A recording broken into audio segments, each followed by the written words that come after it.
स्वामिनिति नामिने। नमस्ते सरस्वती देवी गौरवाणी प्रचारिणे निर्विशेष शून्यवादी पाश्चात्य देशधारिणी। जय श्री कृष्ण चैतन्य प्रभु नित्यानंद श्री अद्वैत गदाधर श्रीवासदि गौर भक्त वृंद। हरे कृष्णा कृष्ण कृष्ण हरे हरे, हरे राम राम राम हरे हरे। जय बोलो ग्रंथराज श्रीमद् भागवतम की जय। श्री राधा रमन लाल की जय। जगन्नाथ बलदेव सुभद्रा महारानी की जय। गौरनिताय भगवान की जय। जगत गुरु श्रील ప్రభుపాద की जय। సో ఈరోజు మనం చర్చించబోయే అంశము నరనారాయణ ఋషి మరియు దేవతల యొక్క అవతరణ ప్రయోజనము, వాళ్ళు ఎందుకు అవతరిస్తారు అనేది మనం చూద్దాం. సో ఆల్రెడీ నిన్నటి శ్లోకం ద్వారా నరనారాయణ ఋషి ఇద్దరు కూడా ఎవరి గర్భాన జన్మించడం జరిగింది? దక్షుడికి ఇక్కడ మనం చూసినట్లయితే దక్షుడి భార్య ప్రసూతి 16 మంది పుత్రికలకు జన్మనిచ్చింది. ఆ 16 మందిలో 13 మంది ధర్మునికి సమర్పిస్తారు వివాహంలో. తర్వాత 14వ నంబర్ చూద్దాం. ఇక్కడ పితృగణమునకు 15 అగ్ని దేవుడికి, 16 శివుడికి ఇవ్వడం జరిగింది. ఈ 16 మందితో ఆ విధంగా కళ్యాణం చేసి ఇవ్వడం జరిగింది. ఎవరైతే ధర్ముడికి ఏదైతే 13 మంది కుమార్తెలను ఇస్తారో వాళ్ళ పేర్లు కూడా మనం నిన్న చర్చించాము. వాళ్ళకు కూడా సంతానం కలుగుతుంది. ఆ 13 మంది చాలా అద్భుతంగా ఆ పేర్లు, వాళ్ళ సంతానం కూడా పేర్లు కూడా చాలా బాగుంది. ఏంటంటే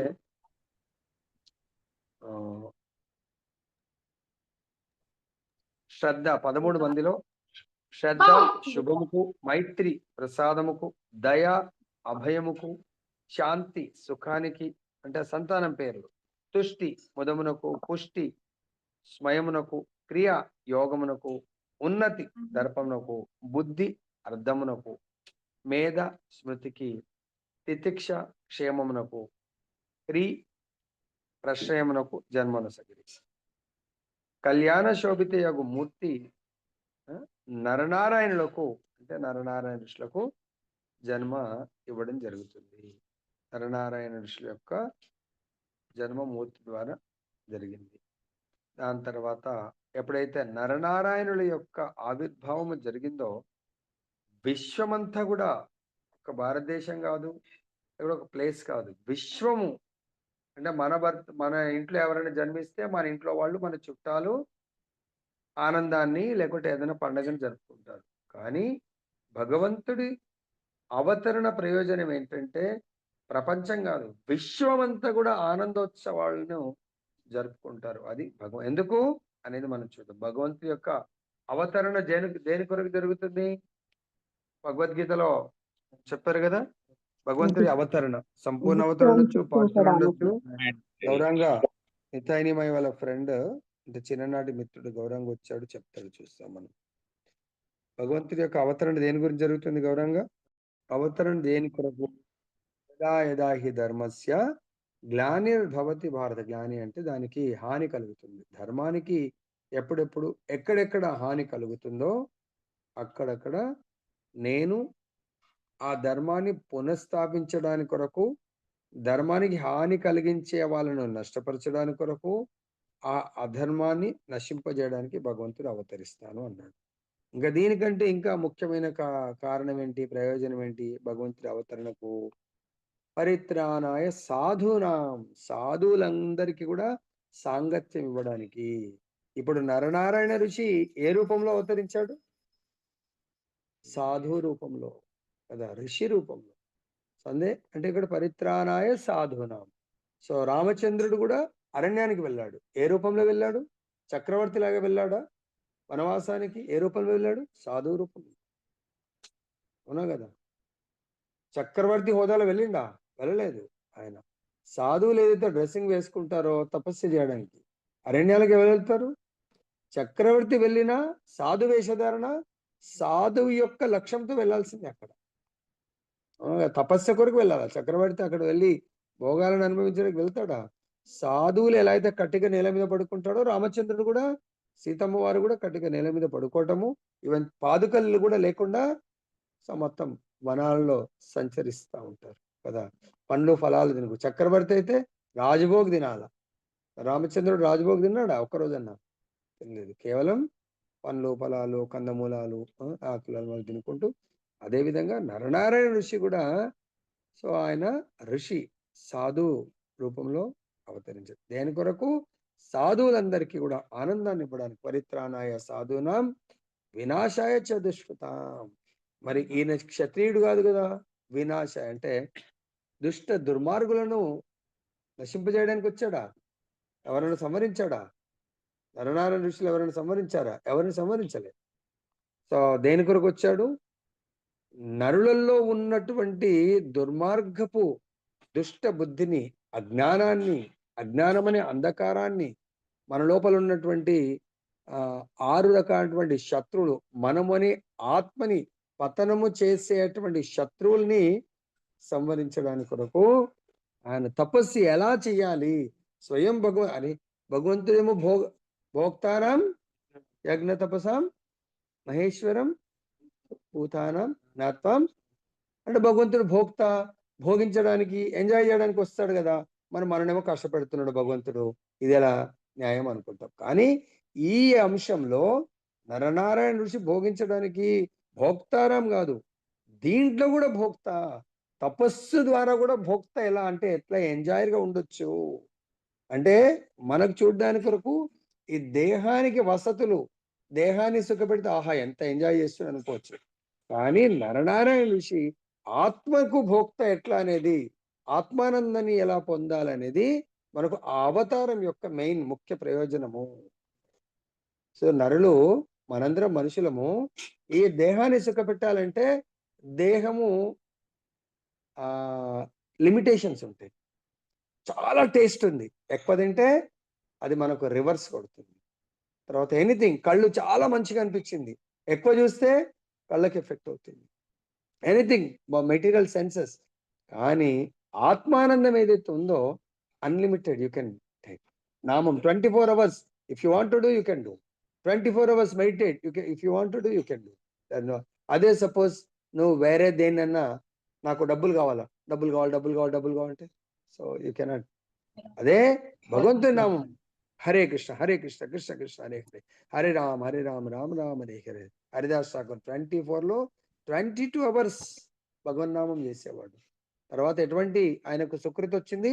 సాక్షాత్ భగవంతుడి యొక్క దివ్యమంగళ దర్శనంతో ఆయనకు భగవత్ ప్రాప్తి దొరికింది. అంతిమ గడియల్లో భగవంతుని చూస్తూ శరీరాన్ని వదిలేసే అవకాశం వచ్చింది. అదేవిధంగా భగవంతుడు భోక్త, కేవలం భౌతికమే మనం చూడడానికి అన్నిటినీ సమర్పించమంటున్నాడు భగవంతుడు అని అనుకోవచ్చు. కానీ భగవంతుడు అన్నిటినీ సమర్పించడం కాదు, అన్నిటినీ త్యజించడం కూడా. భగవంతుడు అన్నిటినీ త్యజించడం కూడా ఎలా అనేది, త్యజిస్తే ఎలా ఆనందాన్ని పొందొచ్చు అనేది, అన్నిటినీ.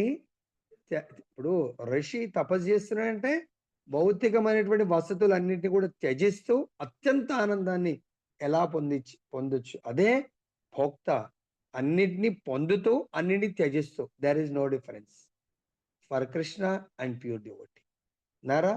అందు గురించే నారాయణుడు కూడా ఋషిలాగా అవతరించాడు, నరుడు కూడా ఋషిలాగా అవతరించాడు.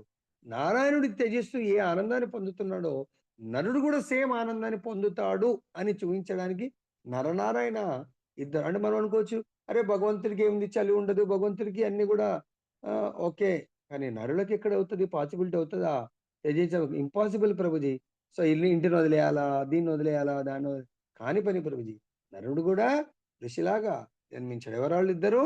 భగవంతుడు కృష్ణుడి యొక్క స్వాంశము, నరుడు అర్జునుడి యొక్క స్వాంశము. వీళ్ళిద్దరూ ద్వాపరయుగంలో ఎన్ని భోగాలను అనుభవించారు, సుఖాలను అనుభవించారు. మరి అదే ఆపోజిట్ అంటే సుఖాలకు, అంటే భౌతిక సుఖాలు, ఫెసిలిటీ, భగవంతుడి యొక్క ద్వారక ఎలా ఉండేది? సో అది నా భూతో నా భవిష్యత్.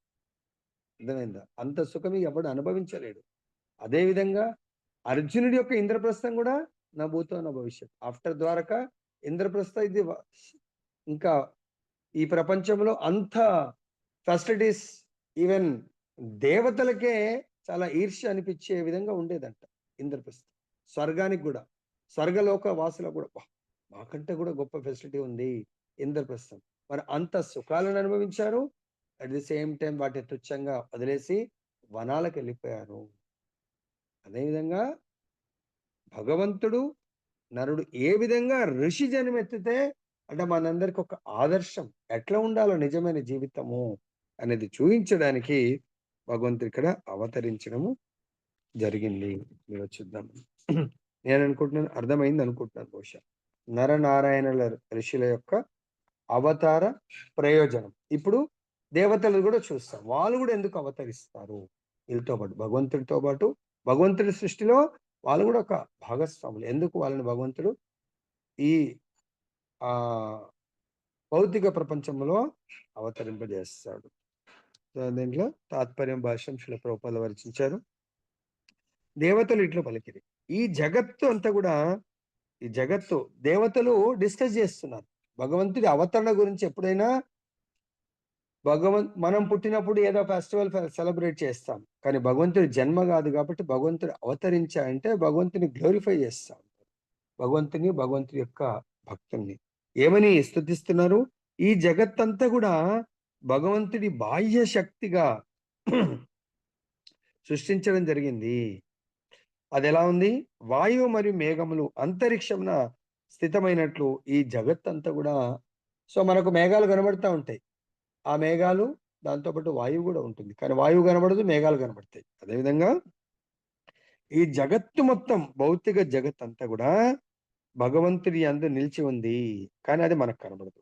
నరనారాయణుల రూపంన ధర్ముని ఇంట ఆవిర్భవించిన వాడును ఆ దేవదేవునికి, అంటే భగవంతుని ప్రణామం చేయాలంటే భగవంతుడి యొక్క నామరూప గుణ లీలలను కీర్తించడమే నిజమైనటువంటి వందనములు.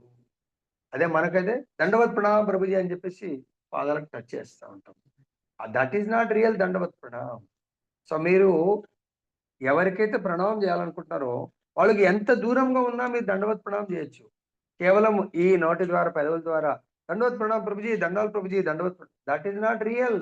దట్ ఈస్ ఏదో అట్లా, దాన్ని ఏమంటారు, అలా పైకి ఫార్మల్ గా అది చెప్పినట్టు. నిజమైన దండవత్ ప్రణామం అంటే మనము ఆ మన ఎవరినైతే గురువు కానీ భక్తుల్ని కానీ, ఇక్కడ వాళ్ళు ప్రణామాలు ఎలా చేస్తున్నారు? వందనం అంటే స్తుతించడం. గ్లోరిఫికేషన్ ఈజ్ రియల్ వందనం. నవదా భక్తుల్లో వందనం అంటారు. వాట్ ఈస్ ద వందనం మీనింగ్? గ్లోరిఫికేషన్, స్తుతి. స్తుతి ఈజ్ రియల్ వందనం. వందన సేవ అంటే స్తుతి భగవంతుని. అర్థమైందా? అందువచ్చే మనకు ఆచార్యులు ఏం చెప్తారు? ఆచార్యుల యొక్క అవతరణ రోజు గ్లోరిఫికేషన్ జరుగుతుంది కదా. ఆచార్యులు డిసపిరెన్స్, గోలోకం వెళ్ళిపోయిన రోజు వాళ్ళ యొక్క గ్లోరిఫికేషన్. అంటే వాళ్ళు అవతరించి వెళ్ళిపోయే లోపల ఎన్నో దైవ కార్యాలు, అంటే ఎంతో మందిని ఉద్ధరణ కార్యాలు చేసి ఉంటారు. ఎంతో మంది వాళ్ళు ప్రాక్టీస్ చేయడం పెద్ద గొప్ప కాదు, ఎందుకంటే వాళ్ళ యొక్క సహజ గుణం అది. ఎట్లయితే సహజ గుణం అన్నప్పుడు బృందావనంలో కృష్ణ భగవానుడిది లీలలో పాటుగా ఒకటి చెప్తా ఉంటారు. భగవంతుడు ప్రతి ఇంటికి వెళ్ళి ఆ గోపికల కోరిక మేరకు వెన్న దొంగతనం చేస్తూ ఉంటాడు. సో వాళ్ళు కోరుతారు, వెన్న దొంగతనం చేస్తే మళ్ళీ భగవంతుని స్తుతించడానికి కొరకే యశోదమ్మ దగ్గర, స్తుతి ఏ విధంగా ఉంటుంది? కంప్లైంట్ రూపంలో ఉంటుంది. యశోదమ్మ దగ్గర వెళ్ళి, మీ అబ్బాయి వెన్న దొంగతనం చేస్తాడు, ఆ వెన్న పోయి వాడొక్కడు తింటే పర్లేదు, వాడు కోతులకు పంచుతా ఉన్నాడు, కింద పడేస్తా ఉన్నాడు, కుండలు పగల కొడతా ఉన్నాడు అని కృష్ణుడు వాళ్ళ ఇంట్లో చేసిన ప్రతి లీలను చాలా డీటెయిల్ గా వివరిస్తారు అన్నట్టు, ఎక్కడ ఏం మర్చిపోకుండా. అంటే కంప్లైంట్ మళ్ళీ మర్చిపోతే యశోదమ్మకి ఇది కొంత ఎక్కువసేపు ఉండొచ్చు, ఎక్కువ వివరిస్తూ ఉంటారు. ఎక్కువ యశోదమ్మ ఇంట్లో, యశోదమ్మ సాంగత్యంలో కృష్ణుడు అక్కడే ఉంటాడు. అంటే కృష్ణుడి యొక్క సాంగత్యం లేక అయిపోయిందమ్మా నీ కంప్లైంట్ వెళ్ళిపో అంటది యశోదమ్మ. ఇక్కడైపోయిందమ్మా ఇంకా మీ కొడుకు చేసిన ఘనకార్యాలు చాలా ఉన్నాయి అని చెప్పేసి ఇంకా చెప్తా ఉంటారు. That is the glorification.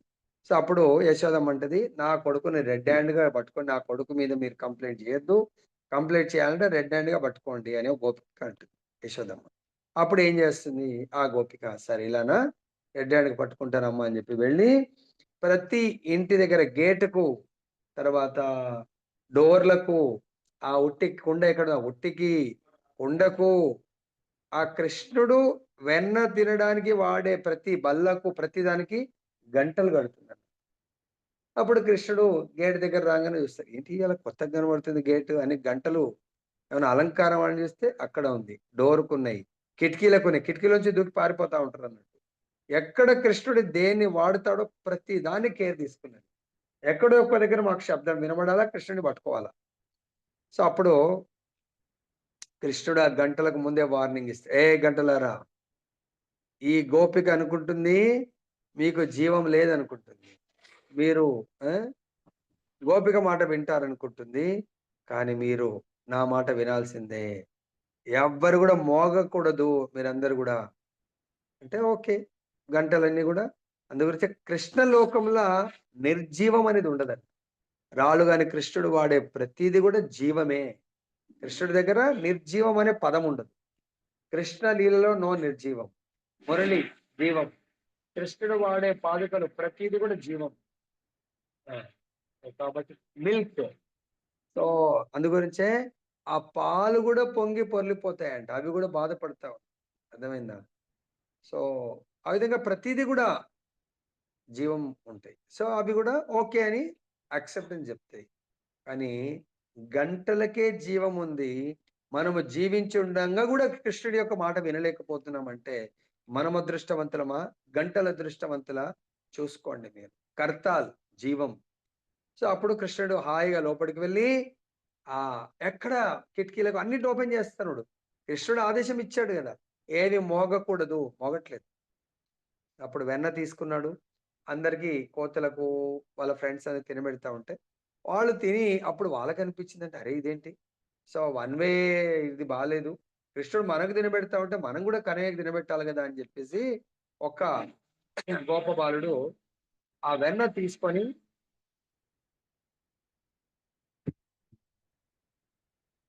వెన్న చేతిలో తీసుకొని కృష్ణుడికి రుచి చూయించాడంట. అంటే కృష్ణుడి నోట్లో పెట్టడం జరిగింది. ఎప్పుడైతే కృష్ణుడి నోట్లో పెట్టడం జరిగిందో ఉన్న గంటలన్నీ కూడా గన గన గన గన గన మోగేసాయంట. అప్పుడు కృష్ణుడికి చాలా కోపం వచ్చింది. ఏ గంటలారా, నా మాటని ధిక్కరిస్తే ఎటువంటి పర్యవసరం తెలుసు కదా, మీరు నా మాటని ఎందుకు ధిక్కరించారు? చెప్పాను కదా, మీకు వార్నింగ్ ఇచ్చాను కదా, మోగకూడదు అని చెప్పాను కదా. అప్పుడు ఆ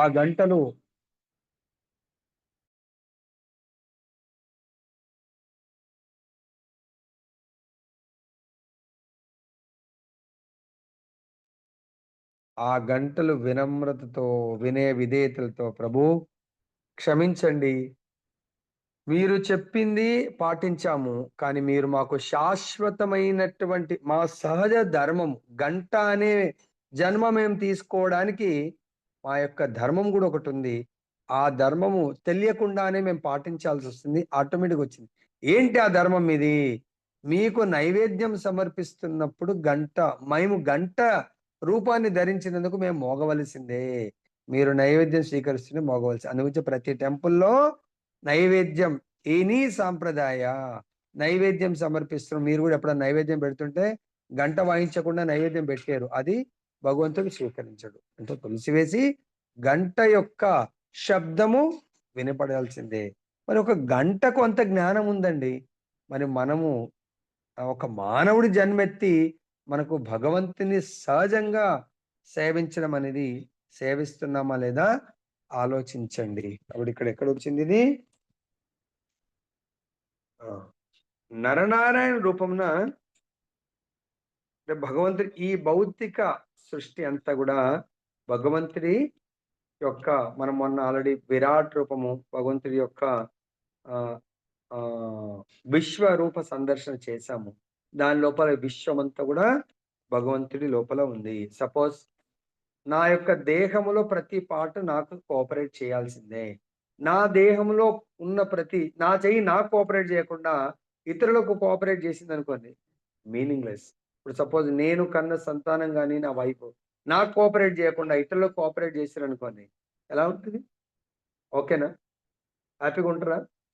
కొడుకుని చాలా కష్టపడి చదివించాము. లక్షలు ఉన్నంత అప్పులు కూడా చేసి. వాడు చదువుకొని మంచి ప్యాకేజ్‌తో జాబ్ సంపాదించి, "హరే కృష్ణ నాన్న, నీకు నాకు సంబంధం లేదు. నాకొక అమ్మాయితో సంబంధం ఉంది. కానీ పెళ్లి చేసుకొని నా నా ఫ్యామిలీ నేను చూసుకుంటాను." "అరె నాయనా, లక్షలు నీ గురించే లక్షలు ఇన్వెస్ట్ చేశాను. అది నీ కర్మను నువ్వు అనుభవించాలి నాన్న. నేను మాత్రం వెళ్ళిపోతున్నాను." Is it okay? Is not okay. అర్థమైందా? కాబట్టి మనం గూడా మన యొక్క ధర్మాన్ని మనం పాటించాలి. కానీ వాస్తవముగా ఆ వైవిధ్యము భగవన్మాయ యొక్క ప్రకటనయే.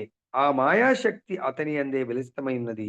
తన శక్తిని ప్రకటము కావించిన పిదప ఆ భగవానుడే సాక్షాత్తుగా ఇప్పుడు దాని యందు ఆవిర్భవించెను కనుకనే దేవతలు అట్టి వైవిధ్యమున ప్రకటమయ్యేది భగవానుని వినుతింపదొడిగిరి. నిరాకారత్వ భావన వలన వైవిధ్యమనున్నది మిథ్య అని తలచెడి తత్వవేత్తలు కొందరు కలరు. వారిని అద్వైతులు అంటారు. కానీ ఈ శ్లోకం యో మాయయా విరచితం అని ప్రత్యేకంగా తెలపబడింది. వైవిధ్యం అనేది భగవత్ శక్తి ప్రకటమైనని అది సూచిస్తుంది. ఆ శక్తి భగవానునికి అభిన్నము కనుక వైవిధ్యం కూడా వాస్తవమైనదే. ఈ భౌతిక వైవిధ్యము తాత్కాలికము కావచ్చునేమో కానీ మిథ్య కాదు. అది ఆధ్యాత్మిక వైవిధ్యం యొక్క ప్రతిబింబం వంటిది. వాడబడిన ప్రతిచక్షణాయ వైవిధ్యము కలదు అను పదము దేవదేవుని మహిమలను ఉద్ఘాటించుచున్నది. ప్రకృతి ఎందలి సమస్త వైవిధ్యమునకు మూలమగు అతడే నరనారాయణులుగా ఆవిర్భవించను. సో కాబట్టి భగవంతుడు తన యొక్క అవతారము భక్తులను ఉద్ధరించడానికి కొరకు. ఇక్కడ వైవిధ్యం అంటే మార్పు. ఇప్పుడు మన మేఘాలు మన ఇంటి మీద కనబడతా ఉంటాయి. అంటే కొద్దిసేపటి తర్వాత మన ఇంటి మీద కనబడవు. అంటే మేఘాలు అబద్ధం అన్నట్టా? మిథ్యనా? కాదు. మూవ్ అయిపోయాయి. అక్కడి నుంచి స్థానాంతరం. స్థానం దేనివల్ల? గాలి ద్వారా. గాలి వస్తే మేఘాలు మూవ్ అవుతాయి. అదేవిధంగా ఈ ప్రకృతిలో కూడా మనం చూస్తుంది ప్రతిది కూడా మిథ్య కాదు, సత్యం. కానీ అది మార్పుతో కూడుకున్నది. మార్పు రహితం కాదు. మార్పు సహిత మార్పుతో కూడుకున్నటువంటి అటువంటి ఈ వైవిధ్యంలో భగవంతుడు నరనారాయణుడి రూపంలో ఆధ్యాత్మిక వైవిధ్యము యొక్క ఈ భౌతికంగా మనం ఏదైతే ఆ మార్పు ఏదైతే ఉందో అది ఆధ్యాత్మికంలో కూడా ఉంటుంది. దాని యొక్క ప్రతిబింబం అని మనకి ఇక్కడ బోధిస్తా ఉన్నారు. ప్రామాణికమైనటువంటి వేద మూలము ఏం తెలియజేస్తుందంటే జగత్తు యొక్క సమస్త విపత్తులను, ఈ జగత్తులో భౌతిక జగత్తే విపత్తులతో కూడుకున్నటువంటిది. భౌతిక జగత్తులో ఎటువంటి విపత్తులు ఉన్నాయి? ముఖ్యంగా 4 వాటిని 4 క్లేశాలంటారు కదా! సో జన్మించిన వాడు మిగతా 3 అనుభవించాల్సింది. ముసలితనం అంటే కొంతమంది అఫ్‌కోర్స్ ప్రభుజీ మిగతా 3 కంపల్సరీ అంటే మనం ఆయుష్ ఎక్కువ కోరుకుంటే ముసలితనం అనుభవించాల్సిందే. ఒక 2 సంవత్సరాలకే చనిపోవచ్చు. అంటే ఒక వ్యాధితో చనిపోవచ్చు. జన్మము, ముసలితనం రాకపోవచ్చు. 3 అయితే ఫేస్ చేశాడు కదా! వ్యాధులు, దెన్ మృత్యువు. కాబట్టి ఈ విపత్తుల్ని ఏమన్నాడు ఇక్కడ? సమస్త విపత్తులను నశింపజేసి శాంతి.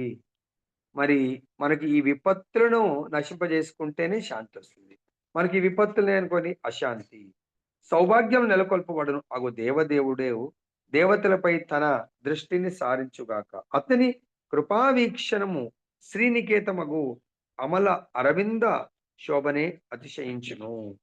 అంటే ఇక్కడ శ్రీనికేతం అంటే లక్ష్మీదేవి వాసస్థానము. అమలం అంటే కల్మష రహితము. భగవంతుడి యొక్క చూపు ఎలా ఉంటుందంటే మనందరి ఎవరిపైన భగవత్ కరుణ కృపా దృష్టి పడుతుందో వాళ్ళకు ఆ భగవంతుడి యొక్క లక్ష్మీ నివాసం లేదా గోలోక నివాసం భగవంతుడు ప్రసాదిస్తాడు. అది ఎటువంటిది? అమలం, కల్మషరహితం. కాబట్టి మనము ఇక్కడ భౌతిక జీవితం కూడా కల్మషరహితమైనటువంటి జీవితాన్ని గడపడానికి ప్రయత్నించాలి. అంతరిక్షం లేదా సూర్య చంద్రుల తేజము కొన్ని మార్లు మేఘములచే గాని ధూళిచే గాని కప్పబడినట్లుగా సృష్టికి మూలమైన భగవానుడు ప్రకృతి యొక్క అద్భుత కర్మలచే కప్పబడుచుండును. ఇది సేమ్ ఆధ్యాత్మికం, భౌతికం.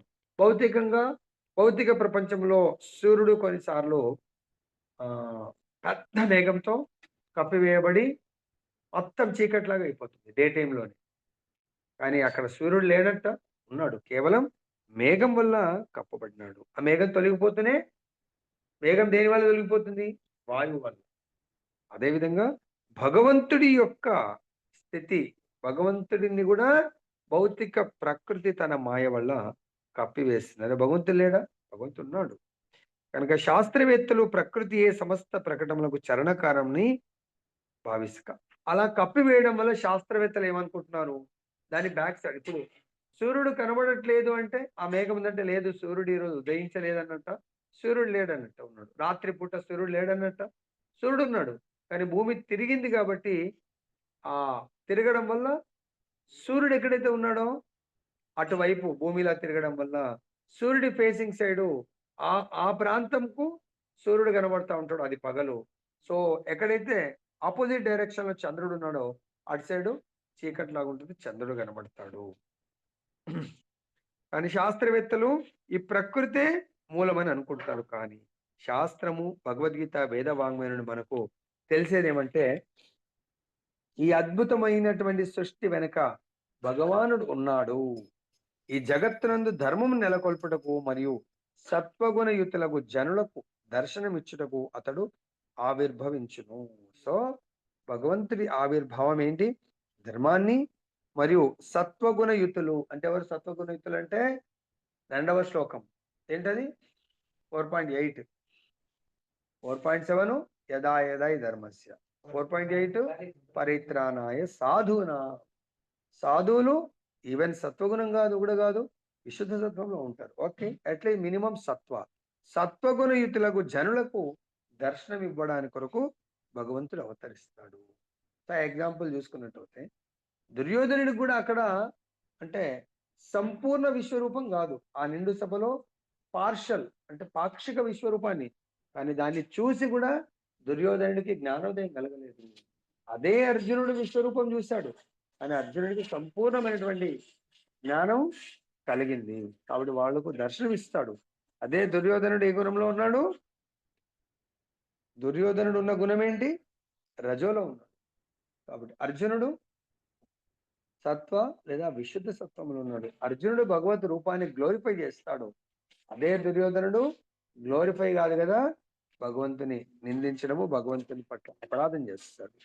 జగత్ యొక్క సృష్టి లయములకు అతడే, ఆ భగవంతుడే కారణము. కనుక అతని కృప దృష్టి ఎవరి మీద పడుతుందో వాళ్ళు అదృష్టవంతులు. ఆ కృపా దృష్టిని స్వీకరించి వాళ్ళు భగవంతుని ప్రార్థనలు చేస్తూ ఉంటారు. లైక్ ఆ ప్రార్థనలు చేసిన వాళ్ళలో 5 సంవత్సరాల బాలుడు ధ్రువ మహారాజ్ 6 నెలల తపస్సు వల్ల భగవంతుడి యొక్క కృపా దృష్టి అంతరంగంగా భగవద్ దర్శనం చేసుకుంటాడు పరమాత్మని. తర్వాత ఆ పరమాత్మ ఇతను అంతరంగంగా దర్శనం చేసుకుంటే ఇలానే ఉండిపోతాడనే ఉద్దేశంతో అంతరంగ దర్శనాన్ని తొలగించి బహిరంగ దర్శనం ఇస్తాడు. ఎప్పుడైతే ఎందుకు అంతరంగ దర్శనం అలానే వీక్షిస్తా ఉన్నాడు. బహిరంగ దర్శనం వల్ల ఆయనకు సో ఉపదేశాలు ఇవ్వడానికి అవకాశం ఉంటుంది. సో అప్పుడు బహిరంగ దర్శనం ఇవ్వగానే లోపల దర్శనం అయిపోతుంది. ఏంటి భగవంతుడు ఆయన విచలితుడు అవుతాడు. అరే ఇదేంటి అని చెప్పేసి సో సడన్ గా ఆయన బాధపడతారు. ఏంటి నాకు దర్శనం మిస్ అయిపోయిందని చూస్తే అదే దర్శనం భగవంతుడు బాహ్య రూపంలో దర్శనం ఇచ్చాడు. అప్పుడు ఇస్తే ఆయన ఏం చదువుకోలేదు అప్పటికింకా. 5 years బాయ్కి ఏమొస్తుంది? భగవంతుని ఏమని స్థుతించాలా, ఏమని వందనములు అర్పించాలా తెలియట్లేదు. ఆయన ఆనందం అయితే అనిపిస్తుంది కానీ భగవంతుడు స్థుతించడం తెలియలేదు. అప్పుడు భగవంతుడు తన శంఖాన్ని ధ్రువ మహారాజ్ యొక్క శిరస్సుపై పెట్టడం వల్ల అప్పుడేమైంది? కంప్లీట్ గా భగవంతుడి యొక్క సంపూర్ణ జ్ఞానం వచ్చి భగవంతుడి యొక్క అవతార విశేషము భగవంతుని స్తుతించడం ప్రారంభిస్తాడు. తర్వాత మైత్రేయుడు, ఇది మైత్రేయ మరియు విదురుల యొక్క సంభాషణ. అప్పుడు మైత్రేయుడు ఇంకా చెప్తున్న ఫర్దర్ గా, ఓ విదురా, నరనారాయణుల రూపమున అవతరించిన భగవానుని దేవతలు ఆ విధంగా స్తుతించిరి. దేవదేవుడు అంతటా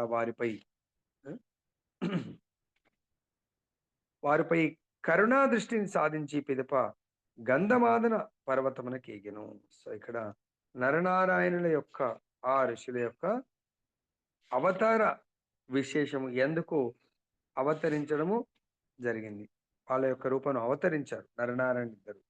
వాళ్ళని దేవతలు స్తుతిస్తా ఉన్నారు. ఎందుకు? దేవతల పైన భగవంతుడు కరుణ కృపా దృష్టిని, అంటే ఇక్కడ గుర్తుపెట్టుకోండి, భగవంతుడి కొరకు మనం అప్లై చేయాలి. అప్లై చేస్తే రిప్లై రూపంలో కరుణ కృపా దృష్టి వస్తుంది. అప్లై చేయడము అంటే దేంతో? వందనములు, ప్రేయర్స్తో. భగవన్ నామ రూప గుణ లీలలను మనం ఎప్పుడైతే భగవంతుడికి ప్రీత్యర్థం చేస్తామో, జపం చేస్తామో, భగవంతుడి రూపాన్ని మనం వర్ణిస్తామో, భగవంతుడి లీలలను వర్ణిస్తామో, అప్పుడు భగవంతుడు మన పైన కృపాదృష్టిని ప్రసాదిస్తాడు. సో మరి ఈ యొక్క భగవంతుడి కృపాదృష్టి ఏ విధంగా వీళ్ళపైన ప్రసాదించాడు అనేది, ఇప్పుడు రామావతారంలో భగవంతుడు మర్యాద పురుషోత్తముడు. ప్రజలందరికీ వాళ్ళ జీవన విధానానికి మర్యాద అనే కృపాదృష్టిని ప్రసాదించాడు భగవంతుడు. ఎలా? సుఖ సంతోషాలతో ఫ్యామిలీ లైఫ్ లో అనుకోండి, పర్సనల్ లైఫ్ ఎలా ఉండాలి అని అన్ని మర్యాదల్ని భగవంతుడు చేసి జీవించాడు. చైతన్య మహాప్రభు ప్రేమ పురుషోత్తముడు. ప్రతి ఒక్కరితో ప్రేమని ఎలా పొందాలనే ఆ కృపాదృష్టిని, అంటే హరినామ సంకీర్తన, గోలోకేర ప్రేమదన హరినామ సంకీర్తన, హరినామాన్ని ప్రసాదించాడు చైతన్య మహాప్రభు. అదేవిధంగా భగవాన్ కపిల భగవానుడు ఏ విధంగా కృపాదృష్టిని ప్రసాదించాడు దేవహూతి మీద? సాంఖ్య జ్ఞానాన్ని ప్రసాదించాడు. అలా భగవంతుడి ఒక్కొక్క రూపము. నరసింహస్వామి ఏ విధంగా కృపాదృష్టిని ప్రసాదించాడు? ప్రహ్లాదుని ఘోరమైనటువంటి చిత్రహింసలకు గురి చేస్తా ఉన్నాడు. ఎవరు? హిరణ్యకశిపు. కాబట్టి అతన్ని సంవరించి ప్రహ్లాదుడికి, ఆల్రెడీ ప్రహ్లాదుడు బ్లెస్డ్ బై నారదుడు, ఏంది? ఆధ్యాత్మిక జ్ఞానాన్ని, మంత్రాన్ని ఇచ్చాడు. కానీ అది పాటిస్తుంటే ఎవరు? పరిత్రాణాయ సాధున వినాశయ చతుష్కృతం.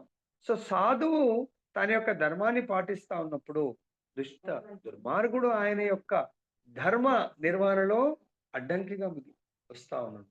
కాబట్టి ఆ అడ్డంకిని తొలగించాడు భగవంతుడు. ఆ తొలగించిన కృపాదృష్టి, అంతేనా?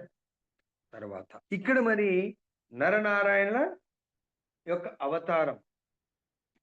అవతారము ఏ విధంగా కృపాదృష్టిని దేవతలపై చూయించి గంధమాదన పర్వతముకు వెళ్ళాడు. అది మనకు శ్రీమద్ భాగవతంలో ఏ శ్లోకంలో ఉంది గౌరంగ ప్రభుజీ? 5వ స్కందం 19వ అధ్యాయం 9వ శ్లోకం. ఇంటర్ మన పైన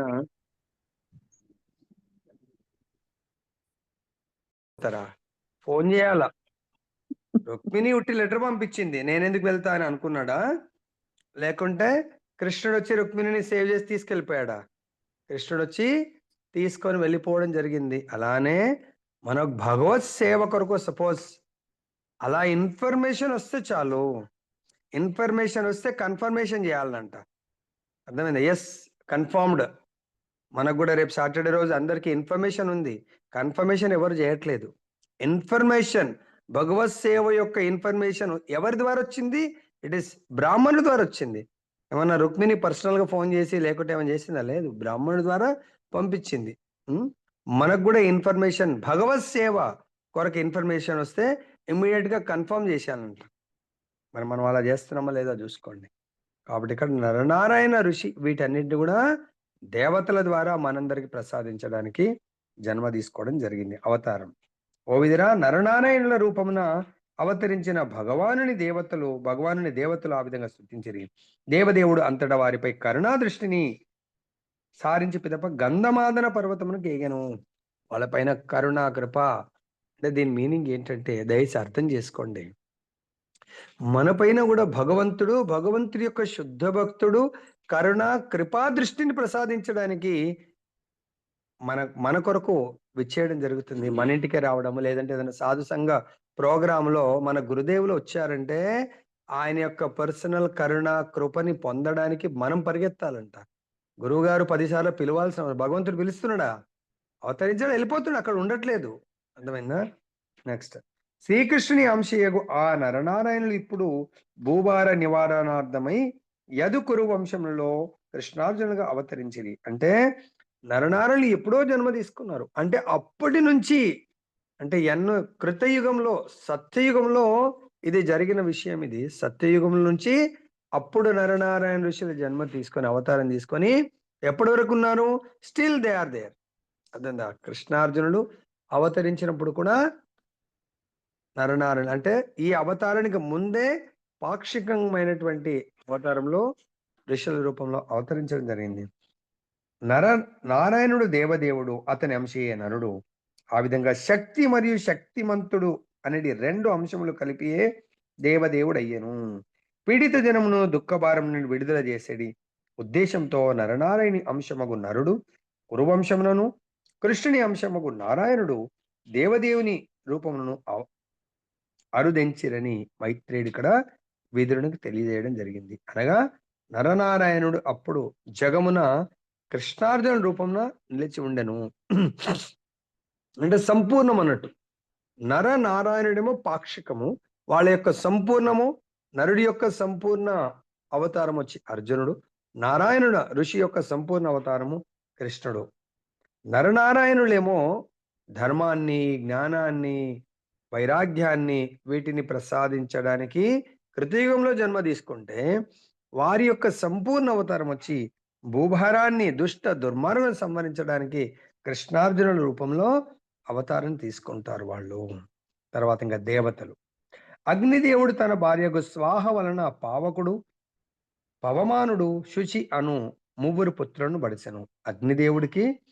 అగ్నిదేవుడి భార్య పేరు స్వాహ. అందుగురించే మనం అగ్నికి ఆహుతి కల్పించేప్పుడు స్వాహ సో అని పిలుస్తాము. స్వాహ అంటే అగ్నిదేవుడి యొక్క భార్య. స్వాహ వలన ఈ ముగ్గురు పుత్రులు. మరి ఈ మనం సమర్పించేది ఎవరు స్వీకరిస్తారని ఇక్కడ మనకు బోధిస్తుంది. దేవతలు మనము సమర్పించేటువంటి ఆవుతలను స్వీకరించడానికి కొరకు వాళ్ళ అవతారం తీసుకుంటూ ఉంటున్నట్టు. ఆ ముగ్గురును అదే కాకుండా మనందరినీ భగవత్ ఆజ్ఞానుసారము పోషించడానికి కొరకు పోషణ భారాన్ని ఆ ముగ్గురును యజ్ఞములందు అర్పింపబడిన ఉత్తమును పూజించి జీవిస్తూ ఉంటారు. ఎవరు ముగ్గురు?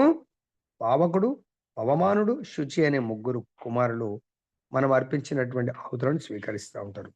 ధర్ముని 13 భార్యల అందరును దక్షుని పుత్రికలు. సంతానమును గూర్చి వేరని చెప్పిమాట మైత్రేయుడు దక్షిణి 14వ కుమార్తెయగు స్వాహను గూర్చి ఆమె 3 పుత్రులను గూర్చి ఇప్పుడు వివరిస్తున్నాడు. యజ్ఞాగ్ని యందు అర్పింపబడిన ఆహుతులు దేవతల కొరకై ఉద్దేశింపబడినవి. వారి పక్షమున అగ్ని, స్వాహ దంపతుల తనయులు వాటిని స్వీకరిస్తారు. చూడండి, అగ్ని, స్వాహ ముగ్గురు వీళ్ళు, అగ్నిదేవుడు కూడా ఈ మనం సమర్పించేటువంటి ఆహుతులను యజ్ఞంలో ఆ అగ్నిలో సమర్పించే ఆహుతులను స్వీకరిస్తూ ఉంటారు. దాని తర్వాత ఆ ముగ్గురు పుత్రుల నుండి ఆ ముగ్గురికి 45 సంతానం ఉద్భవించిరి. వారును అగ్నిదేవత. ఇంతకుముందు మనకు తెలిసిన వరకు భాగవతం కంటే ముందు అగ్నిదేవుడు అంటే ఒకటే అనుకున్నాం. అగ్ని దేవతలు టోటల్ గా 49 మంది కంబైన్ టుగెదర్ కాల్డ్ యాస్ అగ్ని దేవతలు. అంటే 45 కుమారులు, వారి తండ్రులు 3, వారి తాతగారు కలిపి 49 మంది కలిపి అగ్ని దేవతలుగా మనకి ఇక్కడ వివరిస్తున్నారు. అగ్ని తాత కాగా పావకుడు, పవమానుడు, శుచి అనువారులు తండ్రులు. ఈ 4 మరియు వారితో పాటు 45 పౌత్రులు కలిపి అగ్ని దేవతలు 49 మండుగురు అయినారు. వీళ్ళందరూ కలిసి వైదిక యజ్ఞముల యందు నిరాకారవాదులకు బ్రాహ్మణులు ఒసగిడి ఆహుతులను స్వీకరించినది ఆ 49 అగ్ని దేవతలే. వైదిక యజ్ఞ విధిని కావించు నిరాకారవాదులు పలువురు అగ్ని దేవతల ఏడ ఆకర్షితులై వారి పేరున ఆవుతులను అర్పింతురు. ఆ 49 అగ్ని దేవతలు ఇక్కడ వర్ణింపబడిరి. సో దేవతలందరూ మనం సమర్పించే ఆహుతులను సమర్పణను స్వీకరించి మనకు కావలసినవి ఏర్పాటు చేస్తారు. ఎలాగైతే ఈ యజ్ఞ పురుషుడు భగవంతుడు, అదే యజ్ఞ పురుషుడు భగవంతుడి యొక్క ప్రాతినిధ్యం వహించేటువంటి ఇంద్రుడు కూడా యజ్ఞం యొక్క ఆహుతులను యజ్ఞాలను స్వీకరిస్తూ ఉంటాడు.